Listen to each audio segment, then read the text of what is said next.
fură, se înjură, se dea, se fac fapte urâte. Aceasta e lumea din ziua de azi, ne spune Sfânta Scriptură. Se minte, se fură, se înjură, se dea, se fac fapte urâte.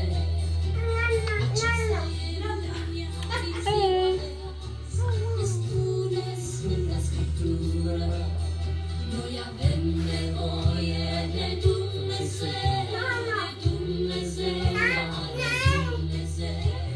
Avem nevoie de Dumnezeu mai mult ca oricând.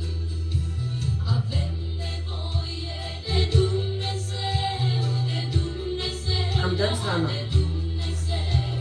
Avem nevoie de Dumnezeu mai mult ca oricând. Soția și soțul se ceartă mereu și se întreabă de ce. Nu se înțeleg frații ei între ei. De ce? De ce? De ce? Soția și soțul se ceartă mereu și se întreabă de ce. Nu se înțeleg frații ei între ei. De ce? De ce? De ce? Avem nevoie de Dumnezeu, de Dumnezeu, da, de Dumnezeu. Avem nevoie de Dumnezeu mai mult ca oricând. Avem nevoie de Dumnezeu, de Dumnezeu, da, de Dumnezeu. Avem nevoie de Dumnezeu mai mult ca oricând. Părinții se întreabă de ce copii se poartă așa de ciudat. De ce nu ascultă, de ce se prefac mereu că nu-i aud. Părinții se întreabă de ce al copii se poartă așa de ciudat. De ce nu-i ascultă, de ce se prefac mereu că nu-i aud. Avem nevoie de Dumnezeu, de Dumnezeu, da, de Dumnezeu.